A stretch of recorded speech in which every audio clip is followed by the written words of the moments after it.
My name is Mia Harrison, 29, former VP of Operations at Harrison Home Construction. I was sipping my latte when my phone buzzed with a voicemail from Dad. "You're out of the family business. Mia, don't call back.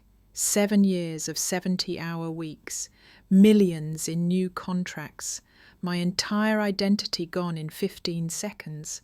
My hands trembled, but my face remained expressionless as other customers chatted around me. I set my phone down, took a breath, and typed one word in response. Understood. If you're watching this, drop a comment letting me know where you're tuning in from. Hit that like button and subscribe to join me on this journey of betrayal and rebuilding. Harrison Home Construction wasn't just a company to me. It was my inheritance, my future, and my home. Growing up in Portland, Oregon, I practically breathed sawdust and blueprint paper from the moment I could walk. Dad. Mark Harrison started the business 35 years ago with nothing but a pickup truck, a toolbox, and an unrelenting work ethic. Mum always said he had concrete in his veins instead of blood. Some of my earliest memories are of Dad hoisting me onto his shoulders at construction sites, pointing out framing and foundation work. See how it all starts? Mia. Everything needs a solid foundation. By age 10, I could read blueprints. By 14, I was helping with the accounting during summer breaks. The business was in my DNA when college application time came around. There was never really a question about my path. I attended the University of Oregon double majoring in business administration and sustainable building design. I graduated summa cum laude. I gave the student commencement speech and had job offers from 3 national construction firms before I even threw my cap. My father acted surprised when I told him I was turning them all down to join Harrison Home Construction, but the pride in his eyes was unmistakable. "Are you sure? Mayor, those are impressive offers." But we both knew where I belonged. I started in project management, deliberately avoiding any hint of nepotism. I worked harder than anyone arriving before dawn and leaving well after dark. The crews respected me, not because I was the boss's daughter, but because I knew what I was talking about and never asked anyone to do something I wouldn't do myself. When I pointed out inefficiencies in our supply chain that were costing us thousands, Dad promoted me to operations manager by 27. I was vice president of operations. And Harrison Home Construction had expanded from residential projects to commercial buildings across 3 states. Our revenue had doubled in the 5 years since I joined full-time. My innovative approaches to project management and my push for sustainable building practices had positioned us as industry leaders in the Pacific Northwest. My family dynamics were more complicated. Mum Grace Harrison was always supportive, but preferred to stay in the background. She managed the home front while Dad built the empire, and she rarely voiced opinions about business matters. She was proud of me, certainly, but she also seemed worried about my total dedication to the company. Then there was my brother Ethan, 3 years older, but somehow always a step behind. He had the Harrison name and my father's square jaw, but none of his drive. Ethan worked in sales, and while he was charismatic enough to bring in clients, he lacked follow-through. I often had to clean up his messes, promises made that our teams couldn't reasonably deliver, quotes given without consulting with engineering first, yet Dad had a soft spot for him. "He'll grow into it," Dad would say. "Not everyone hits the ground running like you did, Mia." Despite Ethan's shortcomings, Dad had always been clear. "Someday, this will all be yours and your brother's equal partners. A Harrison legacy." I believed him completely. Why wouldn't I? I dedicated my life to ensuring that legacy would thrive. Last year, we broke ground on our most ambitious project, yet a mixed-use development in downtown Portland focused on sustainable urban living. It was largely my vision: apartment units above retail spaces, all constructed with locally sourced materials, solar panels, rainwater collection systems, and communal green spaces. The Harrison Westside Commons would be our flagship achievement, the project that would cement our reputation as forward-thinking builders. At the groundbreaking ceremony, Dad handed me the golden shovel. "This one's your baby, Mia," he said for all to hear. The future of Harrison construction, I remember the weight of that shovel, how right it felt in my hands, how clear my path forward seemed that night at the celebration dinner. Dad raised a toast to Mia, who sees not just what buildings can be, but what they should be. Everyone applauded, even Ethan smiled, though it didn't quite reach his eyes. How could I have known then that within 6 months I'd be standing in a coffee shop, staring at my phone, locked out of the future? I'd helped build the foundation I thought was solid, had fault lines I never detected, and they were about to crack wide open. Looking back, I can pinpoint when things began to shift, though at the time the changes were subtle enough to dismiss. It started about 3 months before that fateful voicemail during our quarterly planning meeting. I'd prepared an extensive presentation on expanding our eco-friendly materials usage across all projects. The number supported it. Our sustainable builds were commanding premium prices and generating positive press. But when I pulled up the slides, Dad glanced at his watch. "Let's table this for now. Mia, we've got more pressing matters." He never specified what those matters were. That same week, I noticed Dad and Ethan having lunch together. Not unusual in itself. But these lunches became daily occurrences. They'd stop talking when I approached their table. "Just some father-son catch-up," Dad would say with a dismissive wave. Then came the introduction of Richard Maxwell, my father's old college roommate and a semi-retired executive from a national construction corporation. Dad brought him in as a strategic consultant without discussing it with me first. "Richard's got 40 years in the business," Dad explained when I questioned the decision. "He'll help us navigate this expansion phase." Maxwell was tall, silver-haired, and had the forced joviality of someone who laughed at his own jokes. He made himself at home in our offices, reviewing our contracts, examining our processes, and asking pointed questions about our client relationships. When I asked to see his reports, Dad told me they were still in development. I started noticing small decisions being reversed. A sustainable materials vendor I vetted and approved was suddenly dropped. A project manager I'd hired was reassigned. The marketing campaign I developed for Harrison, Westside Commons, was temporarily shelved. Each time I sought explanations, I received vague responses. "We're reassessing. It's a timing issue." We'll circle back to that one Tuesday afternoon.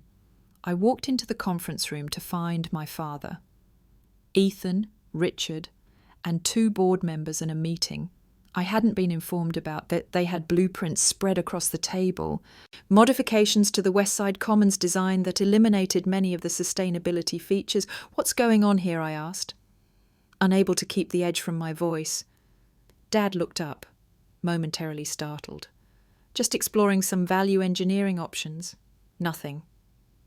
"Final value engineering. We're cutting the solar array and the rainwater system. These are cornerstone features of the design. The city approved our permits based on these elements." Richard Maxwell cleared his throat. The initial estimates were perhaps overly optimistic about ROI on these features. "We're simply recalibrating to market realities. I ran those numbers myself." I countered. "They're solid, and we've already ordered materials." Dad stood up. "We can discuss this later. Richard has some insights worth considering." I felt the room close in on me. These weren't minor tweaks. This was a fundamental shift away from the vision I'd created, and everyone had approved, and I was being excluded from the conversation. That evening, my assistant Jessica asked to speak with me privately. We walked to a nearby park away from the office. "I probably shouldn't tell you this," she said, glancing around as if worried about being overheard. "But they've been having meetings.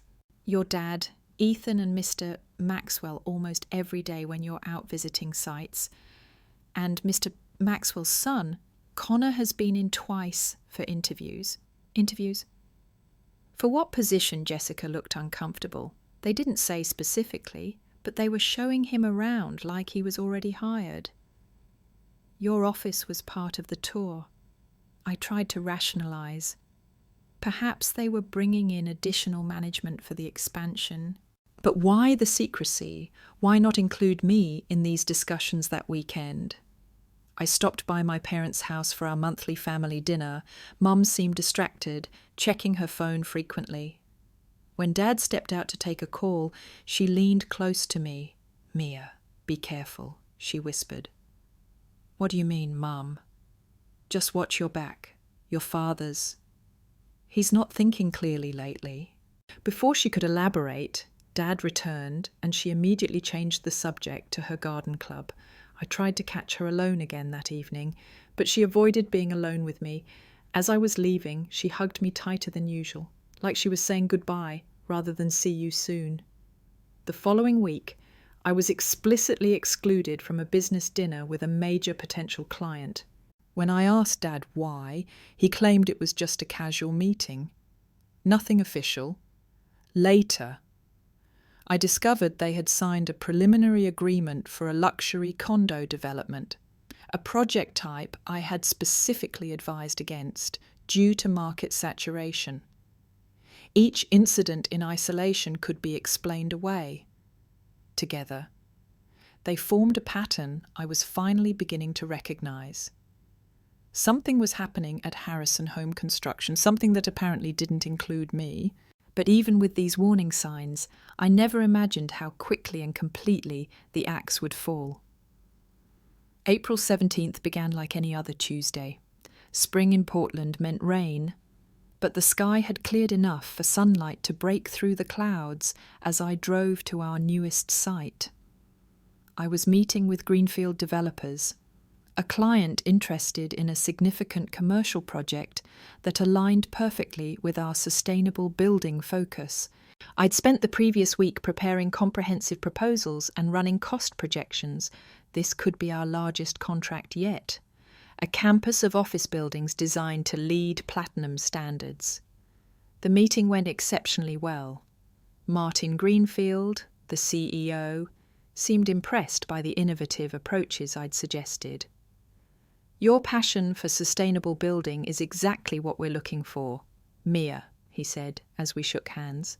"I think Harrison is the right partner for us." I called the office immediately afterward, but got my father's voicemail. I left an excited message about the potential new contract, then decided to treat myself to coffee before heading back. I deserved a small celebration. This deal would add millions to our annual revenue and create jobs for dozens of workers. The coffee shop was busy with the mid-morning rush.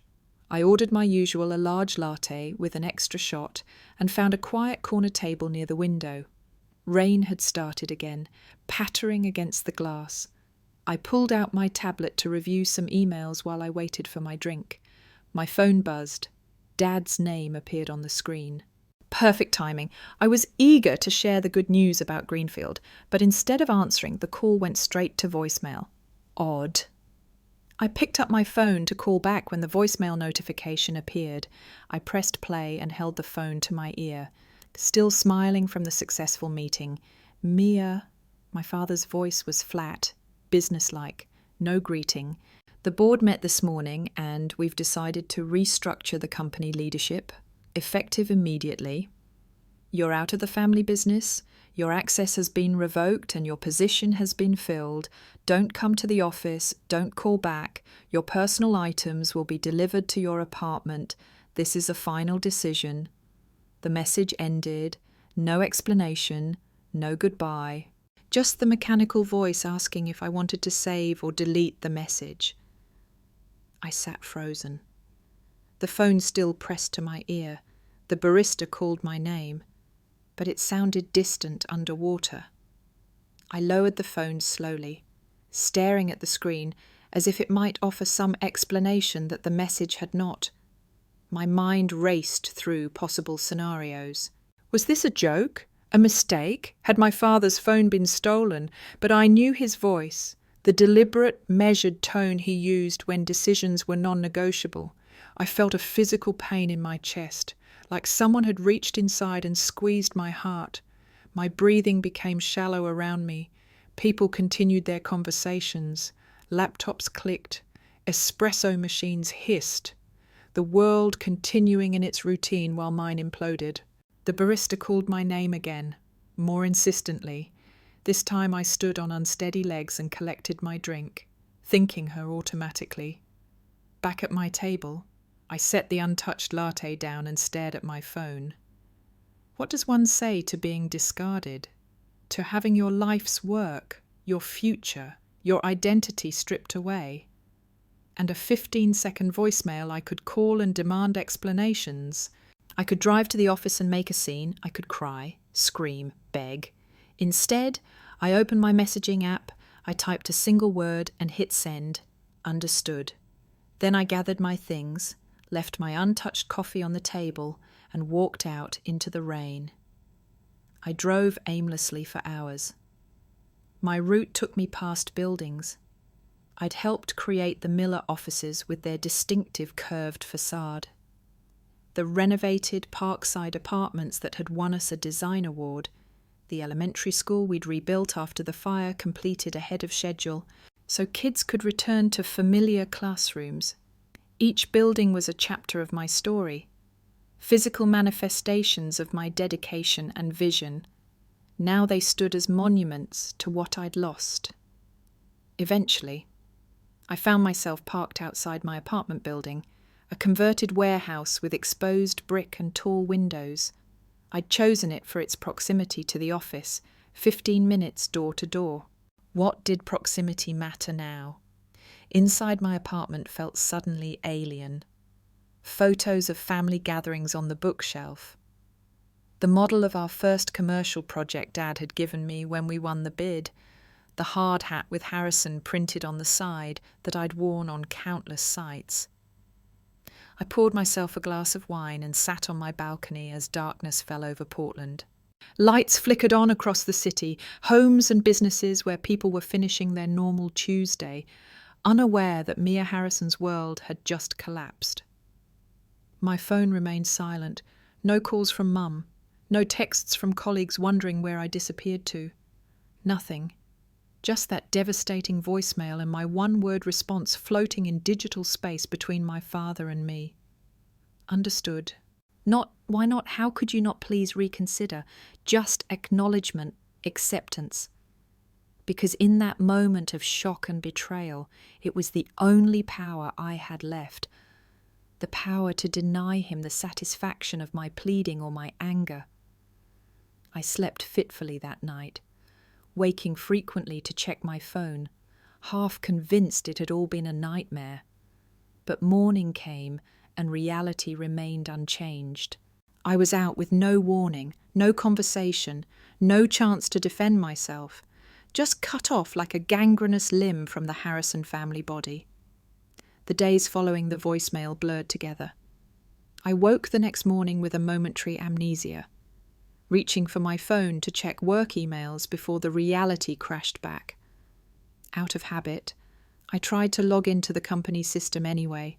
Access denied flashed on the screen. My company credit card was declined when I tried to buy coffee. My keycard wouldn't open the office building doors. It was as if someone had systematically erased my professional existence overnight.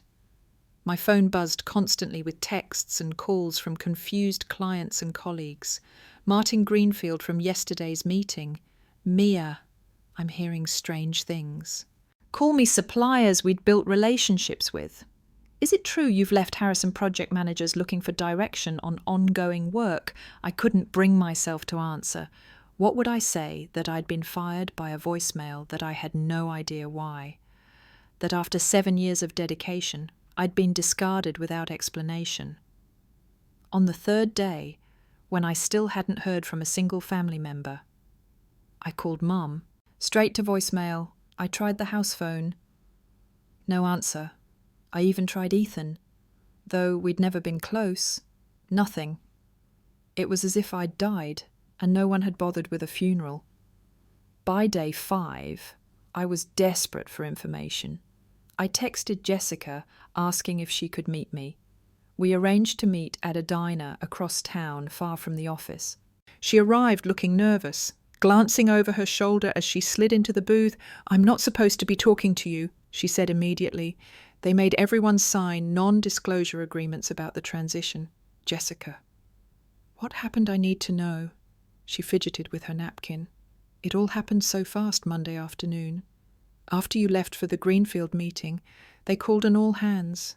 Your father announced that the company was returning to its roots and focusing on luxury residential development. Then he introduced Connor Maxwell as the new VP of Operations, Maxwell's son.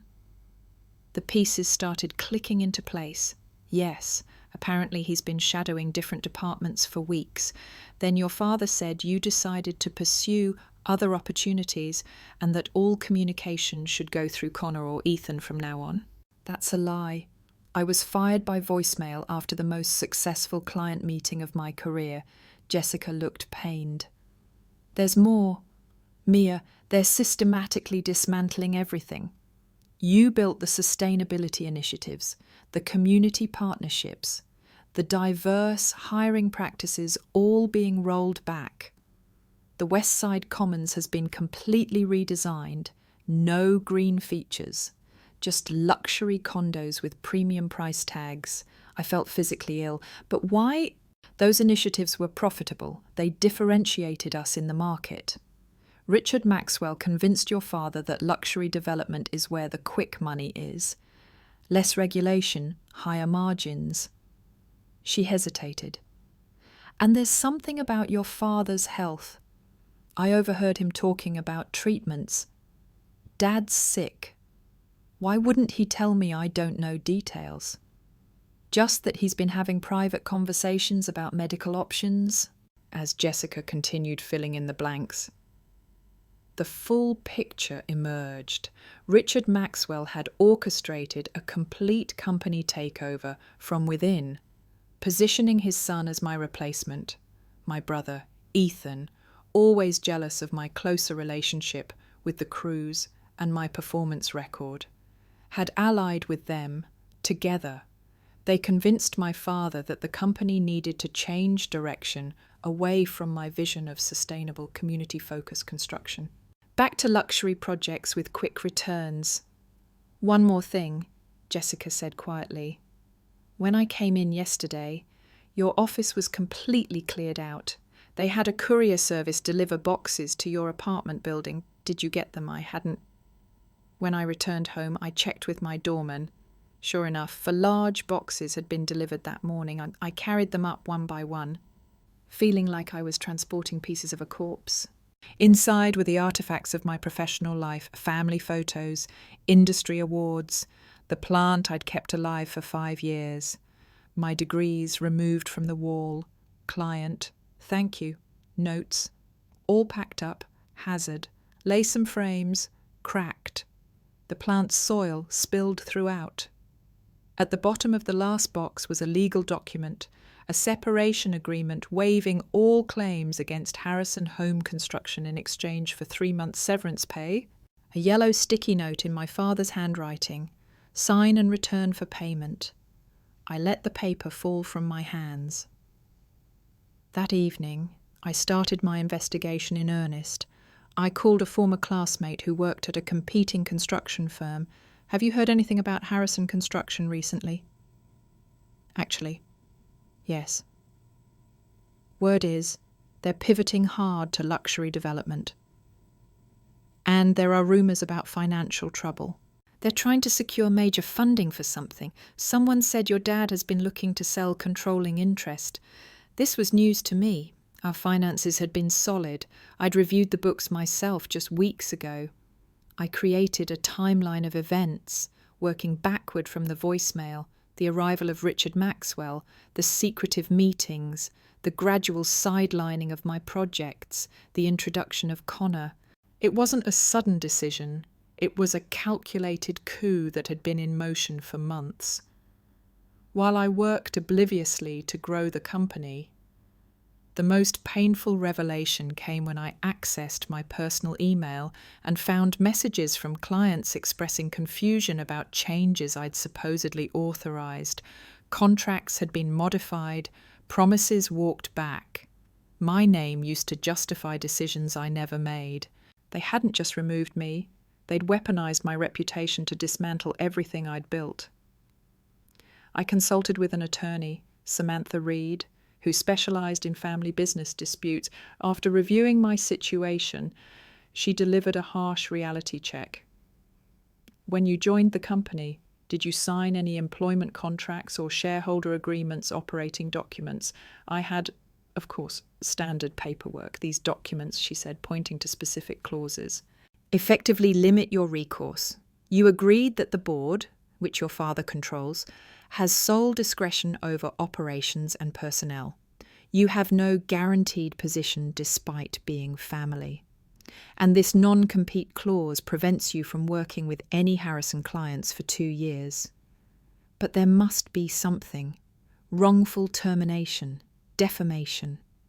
Family businesses operate in grey areas. Mia, they counted on your trust and announced.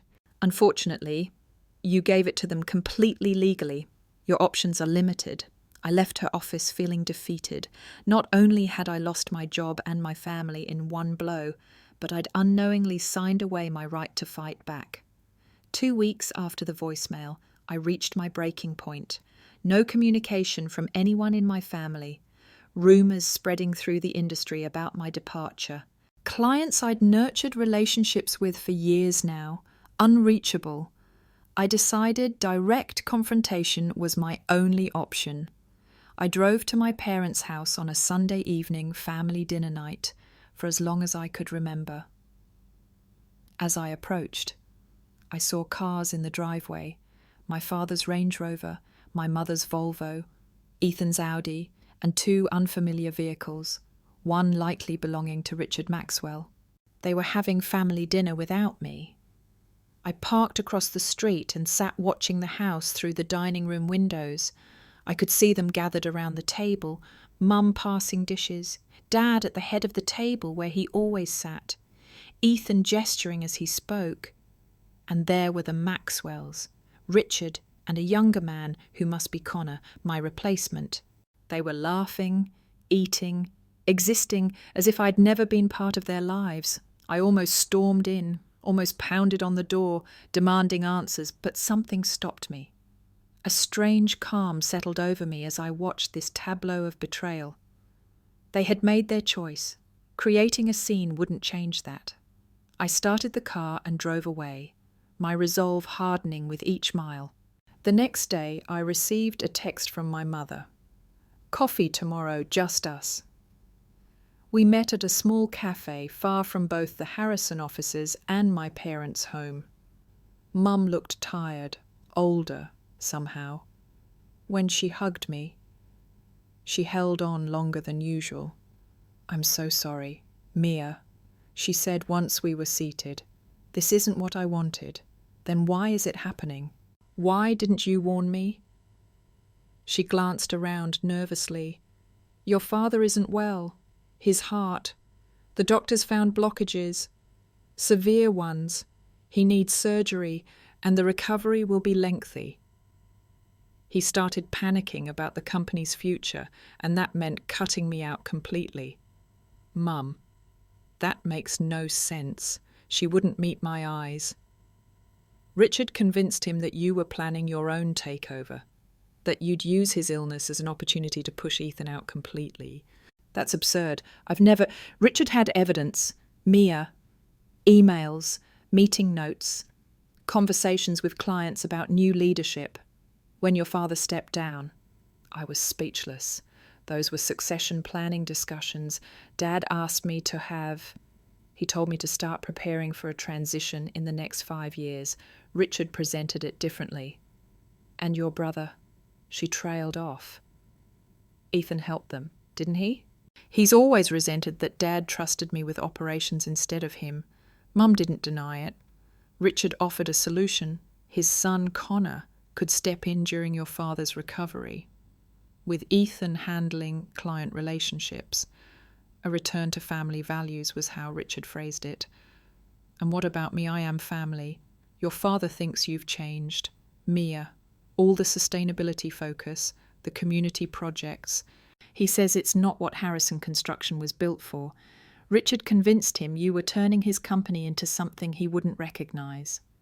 The betrayal cut deeper with each revelation. My father had been manipulated using my own initiatives against me, painting me as disloyal for trying to evolve the company. And rather than talking to me directly, he'd chosen to believe the worst and discard me without a word. Why a voicemail? Mom, after everything I've given to the company, to this family, why couldn't he even tell me to my face? She looked away. He was afraid you'd talk him out of it. You've always been persuasive. Mia, he couldn't risk facing you directly. As our conversation continued, I learned that Ethan had been systematically undermining me for months, collecting out of context statements, twisting my words and reports to our father. Richard Maxwell had manufactured evidence suggesting I was secretly planning to start my own company and take Harrison clients with me. The final straw was when Richard showed your father an email where you supposedly discussed moving client relationships away from Harrison. Your father saw it as the ultimate betrayal. That email doesn't exist, Mom. It's fabricated. I believe you. But your father doesn't or won't. He's scared. Mia, facing mortality does strange things to people. We parted with another long hug. I'll try to talk to him, she promised, when he's stronger after the surgery. But we both knew it was too late. The damage was done in the following weeks. The true extent of the sabotage became clear. Former colleagues reached out secretly to tell me that Ethan and Connor were systematically dismantling my professional reputation. They implied I'd mismanaged projects, made promises the company couldn't keep, alienated key stakeholders. My name was removed from the company website. Projects I'd led were now attributed to the Harrison team. The sustainability initiatives I championed were being marketed as Ethan's brainchild, though they were being scaled back significantly.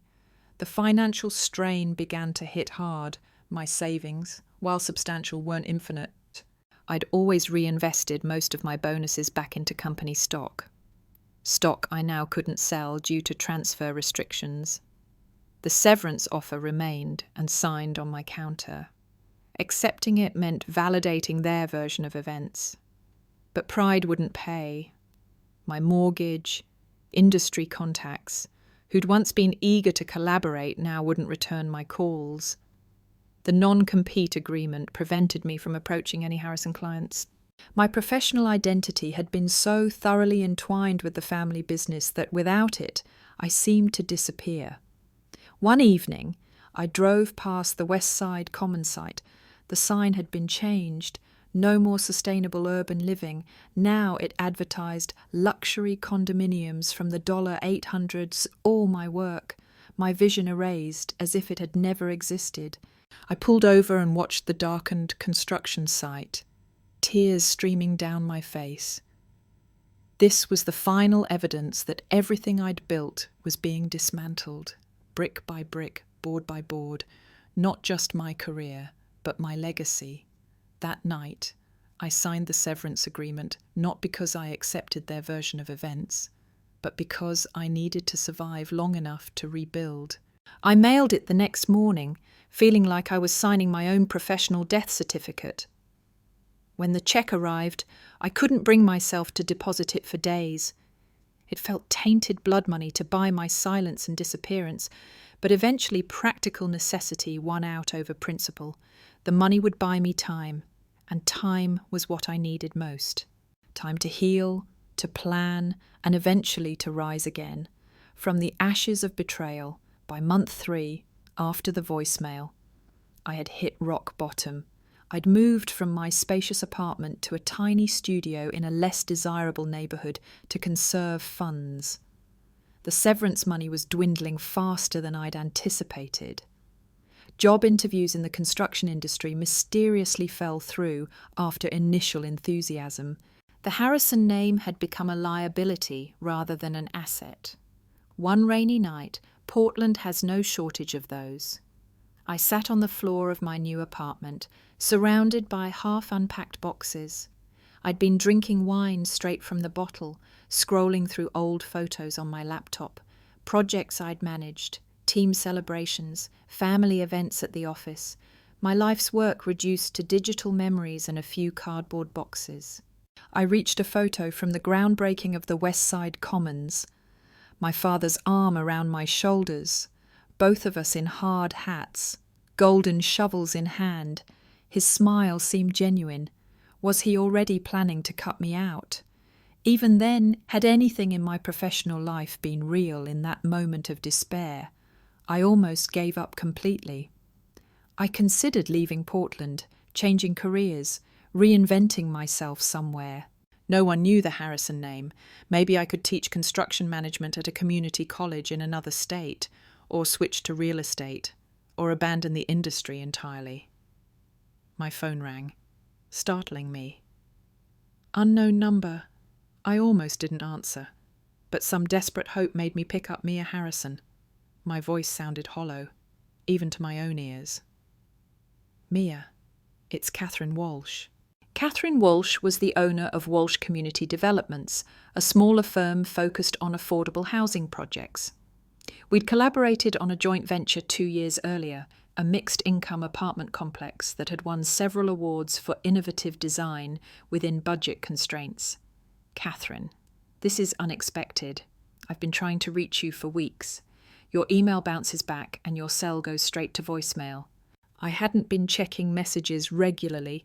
Too many awkward conversations to navigate. Sorry about that. I've been transitioning. So I've heard industry gossip travels fast. She paused. Listen. I don't know exactly what happened at Harrison, and frankly, I don't care. What I do know is that when we worked together, you were the most confident, innovative project manager I'd ever encountered. For the first time in months, I felt a flicker of my old professional confidence. Thank you. That means a lot right now. It's not just flattery. Mia, I have a proposition for you. We've been awarded a contract for a small community centre in North Portland. Tight budget, challenging site sustainability requirements. I immediately thought of you. Catherine, I appreciate the vote of confidence, but I can't. My non-compete, I've had my lawyer review it. This wouldn't violate the terms. It's not a Harrison client. It's a completely different market segment, and you'd be a consultant, not an employee of a competitor. We could structure it carefully. The possibility of working again, of building something meaningful was intoxicating, but fear held me back. I don't know. Catherine, I'm not sure I'm ready to jump back in. Take some time to think about it. The offer stands. We start preliminary design, and 2 weeks after we hung up, I stared at the phone in my hand. An opportunity when I thought all doors were closed to me.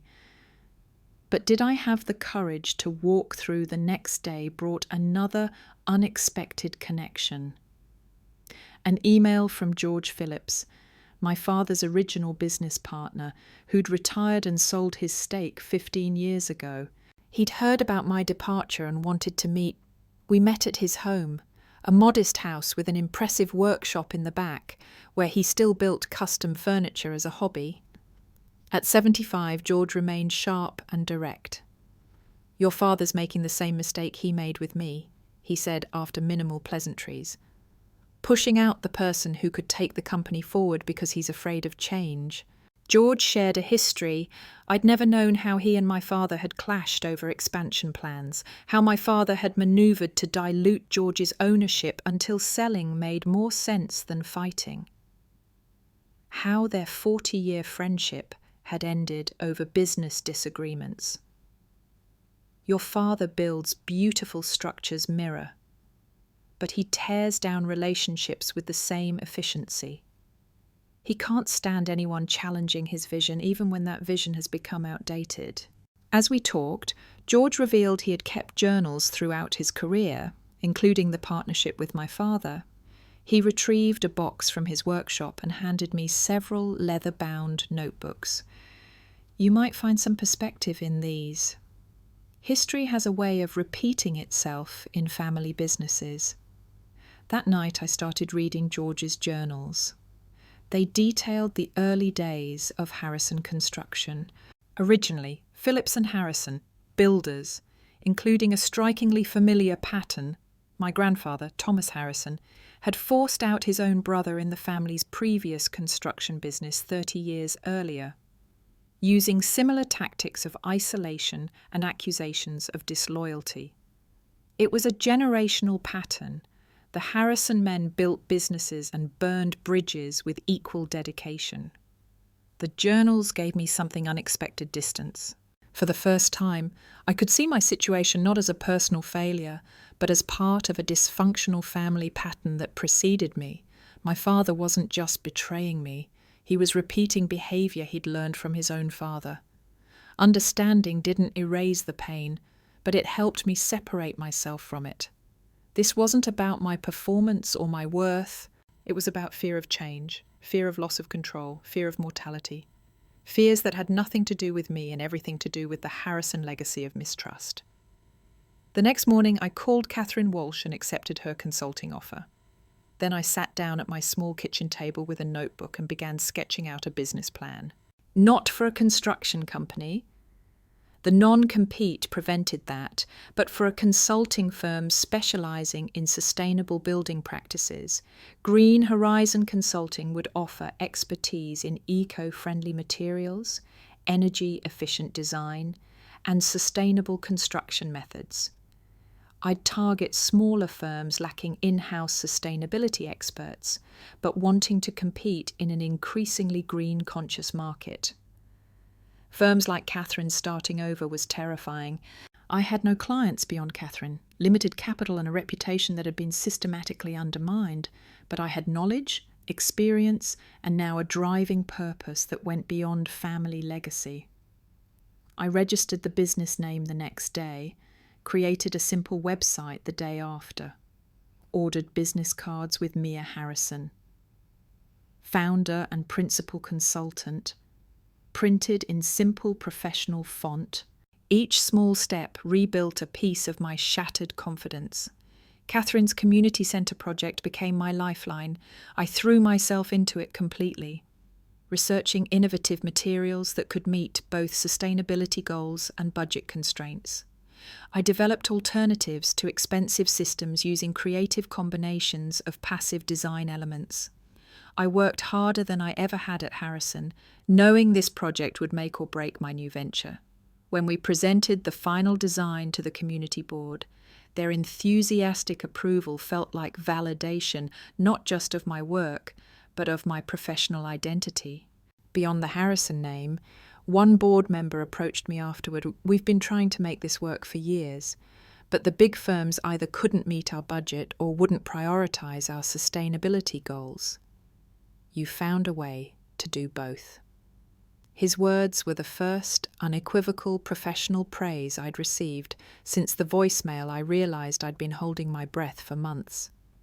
Waiting for someone to confirm I still had value without the Harrison backing, that evening I walked through the construction site of what would become the Northside Community Centre, just plywood and concrete foundations now.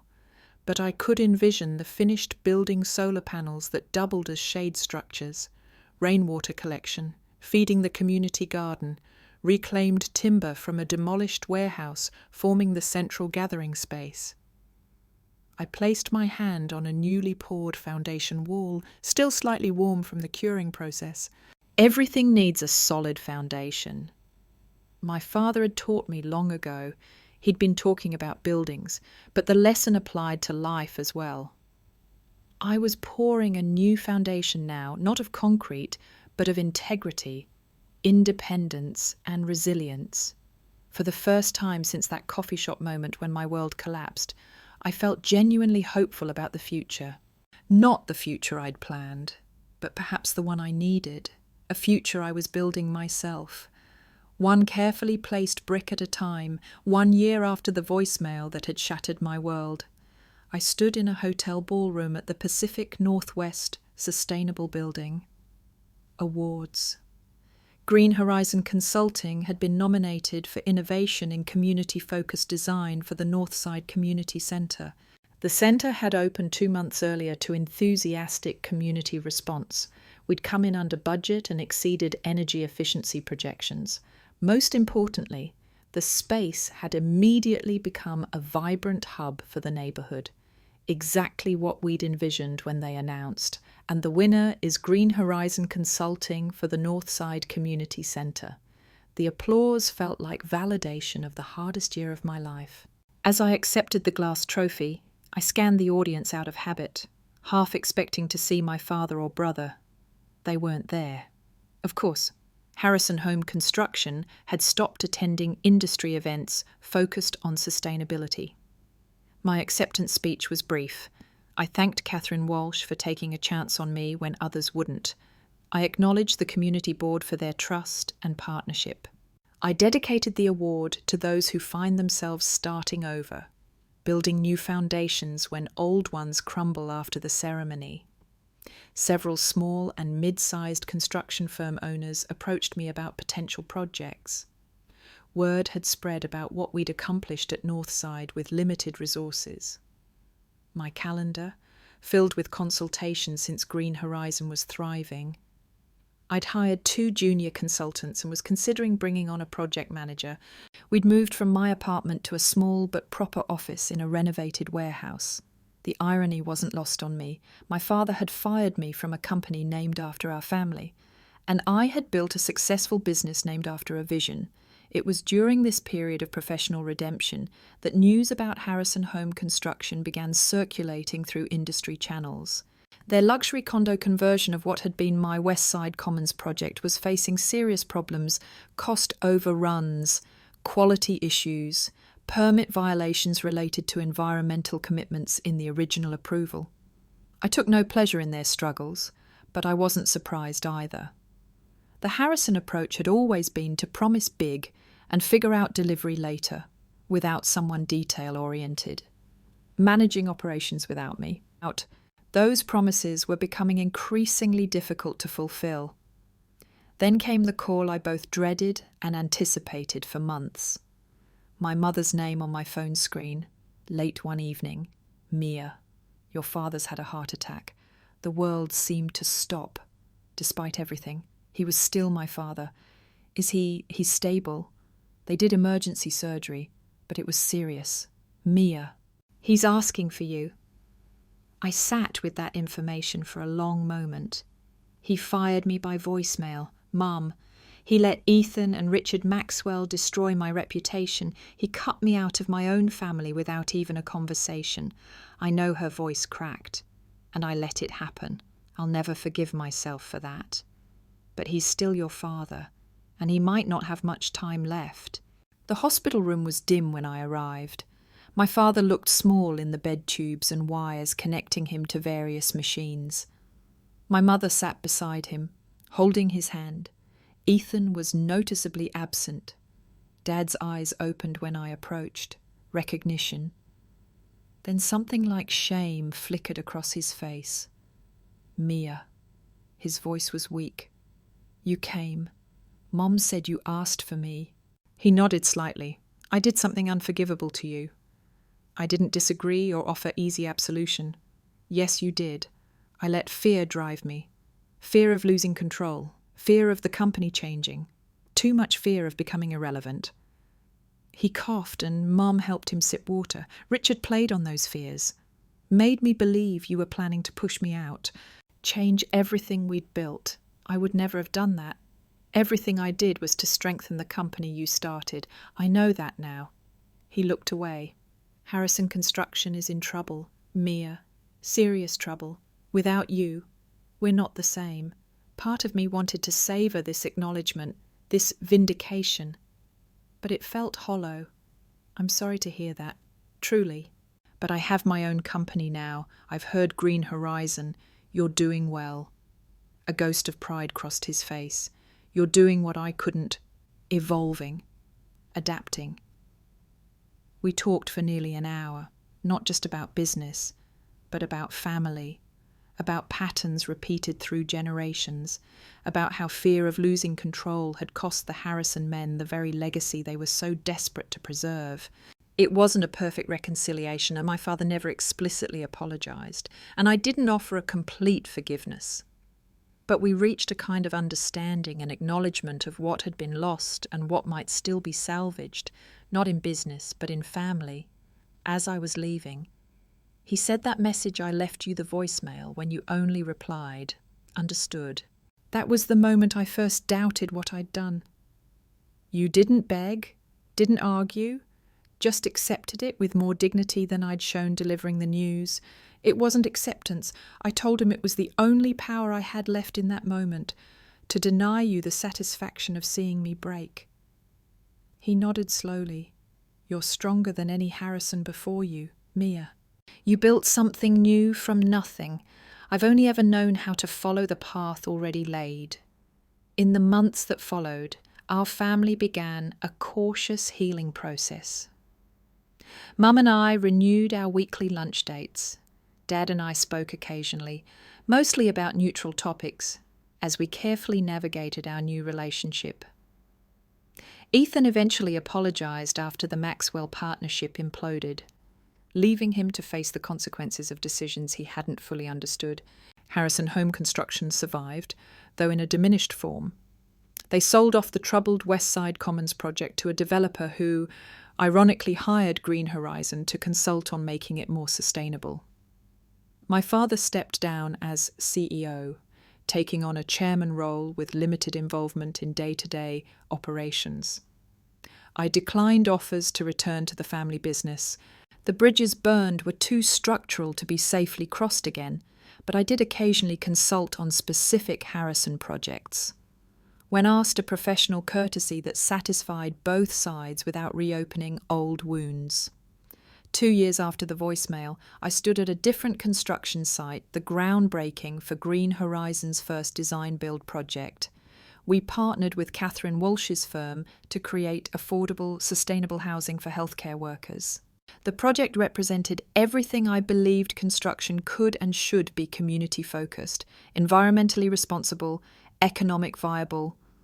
As I pressed the ceremonial shovel into the dirt, I thought about foundations again, how they must be solid, but also flexible enough to withstand shifting conditions. How sometimes the strongest structures rise from cleared ground rather than patched ruins. The voicemail that had devastated me had also, paradoxically, freed me from the constraints of family expectations and traditional thinking, freed me to build something that truly reflected my values, rather than compromising to maintain peace, freed me to discover strengths I never knew I possessed. When the supports I'd relied on were suddenly removed, "You're out of the family business," my father had said. Understood, I had replied. Not as surrender, but as the first word of a new chapter one would write myself. That single word had been a commitment to myself, to my values, to my vision. A promise that I understood not just what I had lost, but what I could still create. That I understood my worth. Extended beyond the Harrison name, that I understood life's most important foundation isn't built of concrete and steel, but of integrity, resilience, and the courage to begin again. Today, as I look out at the team wearing Green Horizon hard hats, I feel a profound gratitude for that painful lesson in losing my inherited legacy. I found my authentic path in being cast out. I found my way home to myself. If you've ever had to start over after betrayal, I hope my story gives you courage. Sometimes our greatest strength emerges only when everything familiar is stripped away. Sometimes the most beautiful structures rise from the ashes of what we thought we couldn't live without. Thank you for joining me on this journey. If this story resonated with you, please share it with someone who might need to hear that survival and even thriving is possible after devastating loss. Leave a comment below about a time when you had to rebuild after something fell apart. Subscribe if you'd like to hear more stories of resilience and reinvention. And remember, sometimes understood isn't the end of the conversation. It's the beginning of a whole new dialogue with yourself about who you truly are and what you're capable of building.